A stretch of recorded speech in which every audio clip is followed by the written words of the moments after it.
Om Shanti. Good morning.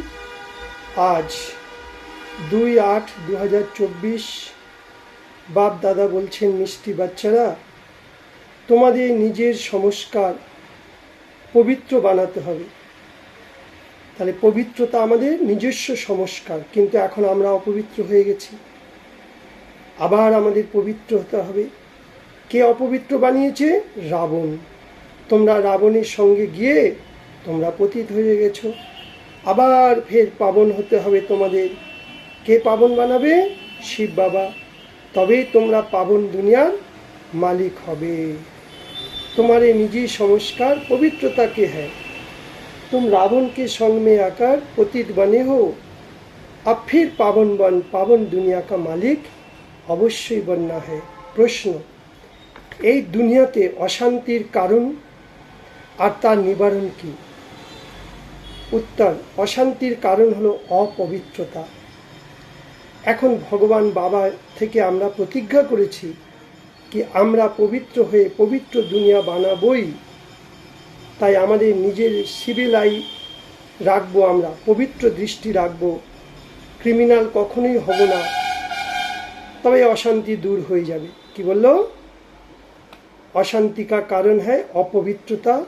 अब भगवान बाप से वायदा करो कि हम पवित्र दुनिया बनाएंगे ही, अपनी सिविल आई रखेंगे, क्रिमिनल नहीं बनेंगे, तो अशांति दूर हो सकते हैं। তাহলে অশান্তির মূল কারণ কি? অপবিত্রতা। আমাদের দৃষ্টি, আমাদের বৃত্তি, আমাদের বল সবের মধ্যে পবিত্রতাকে ধারণ করতে হবে, তবেই আমরা সুখ শান্তি পাব। तुम शांति स्थापन করার জন্য নিমিত্ত बने हुए हो। बच्चे कभी অশান্তি नहीं फैला सकते। ভগবান আমাদের নতুন দুনিয়া স্থাপন করছে, তাই তোমরা শান্তির দুনিয়া তোমাদেরকে নিমিত্ত বানিয়েছে। তাই তোমরা যদি অশান্তি হও তাহলে সবাই অশান্তি হবে, তা তোমরা কোনোদিন অশান্তি ফেলতে পারো না। তোমাদের স্বধর্ম শান্তি, শান্তিতেই থাকো, শান্তি তোমাদের গুণ।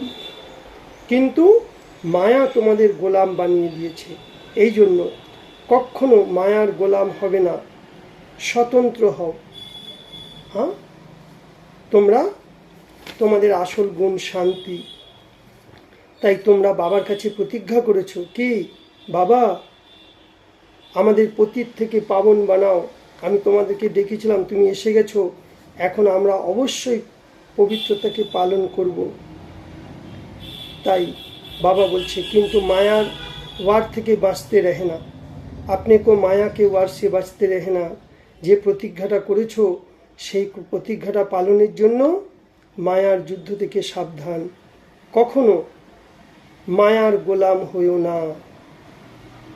এই প্রতিজ্ঞাকে যদি ভুলে যাও তাহলে মায়া তোমাদের গোলাম বানিয়ে দেবে। এই প্রতিজ্ঞাকে কখনো ভুল করো না, কারণ এখন তোমরা পাবন দুনিয়াতে যেতে চলেছ, পরম ধাম, পবিত্র দুনিয়া, সত্যযুগ, সম্পূর্ণ পবিত্র দুনিয়া।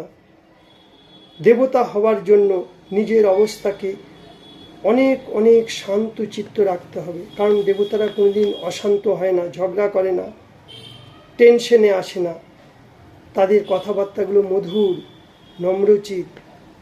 তাই চেক করো আমার মধ্যে কোনো ভূত ঢোকেনি তো। কাম, ক্রোধ, লোভ, অহংকারের कोई भी भूत प्रवेश होने नहीं देना, तार जन्य देवी गुण के धारण करो। फिर बाबा वरदाने बोलছে, बच्चे फरिश्ते स्वरूप की स्मृति द्वारा बाबार छत्र छायार अनुभव करने वाले विघ्न जीत भव। तार माने कि আমাদের বর্তমানের ভবিষ্যৎ কি? বর্তমানের ভবিষ্যৎ হলো ফরিস্তা, আর ভবিষ্যতের ভবিষ্যৎ হলো দেবতা। দেবতা এখন নয়। এখন থেকে যদি আমরা বাবার সঙ্গে ফরিস্তা হয়ে চলি, ফরিস্তা হয়ে বলি, ফরিস্তা হয়ে দেখি, তাহলে বাবার ছত্র ছায়া নিচে যেন আছি। ফরিস্তারা বাবাকে ছাড়া থাকতে পারে না। ফরিস্তা মানেই এক চোখে বাবা, এক চোখে আমি। ফরিস্তা মানেই বাবার সাথে সর্বসম্বন্ধ। তাই বাবা বলছে, অমৃতবেলা চোখ খুলতেই প্রথমে মনে করো, স্মৃতিতে নাও আমি ফরিস্তা। ব্রহ্মা বাবার এই দিল পছন্দ গিফট ব্রহ্মা বাবাকে দাও, বাপ দাদাকে রোজ অমৃত বেলা বাপ দাদা आपको अपनी बाहों में समा लेंगे। যদি এই ফরিস্তা স্বরূপে থাকি তাহলে ভগবান তার দুই হাত দিয়ে আমাকে জড়িয়ে আমাকে আদর করবে, অনুভব করবে কি বাবা কি বাहों में অতীন্দ্রিয় সুখের ঝুলায় ঝুলছি। যে ফরিস্তা স্বরূপে স্মৃতিতে থাকবে তার সামনে কোনো রকমের পরিস্থিতি বিঘ্ন সমস্যা এসেও তাকে কিচ্ছু করতে পারবে না, কারণ সে বাবার ছত্র ছায়ার মধ্যে রয়েছে।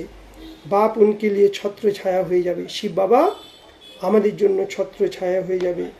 তো বাবার ছত্র ছায়া বা ভালোবাসার অনুভব করতে তোমরা বিঘ্নজিৎ বনো। তাহলে বিঘ্ন থেকে মুক্ত হলে আজ সারাদিন আমরা কি করব?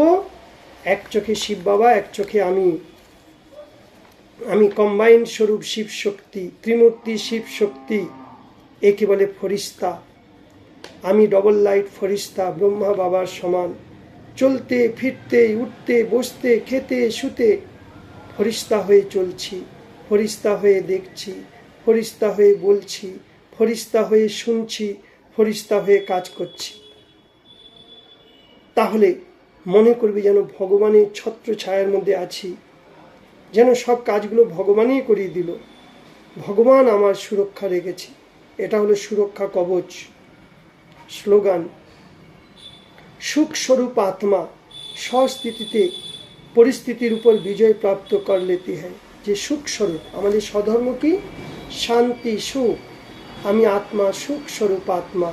কেউ যদি দুঃখও দেয় তাকে সুখের ভাইব্রেশন দেব, তার দুঃখটাকে হরণ করে। কারণ আমরা বাবা দুঃখকর্তা সুখকর্তা। আমরা কে? আমরাও মাস্টার দুঃখকর্তা সুখকর্তা। কেউ যদি আজকে আমাকে দুঃখ দেয়, না আমি সুখ স্বরূপ আত্মা, আমার থেকে সুখের কিরণ তার মধ্যে যাচ্ছে, তাহলে সব পরিস্থিতিগুলো দূর হয়ে যাবে, আমি বিজয়ী হয়ে যাব। তাই আমার পবিত্রতা, আমি পরম পবিত্র আত্মা, আমি পবিত্রতার ফরিস্তা, এইরকম অনুভব করে চলবো সারাদিন।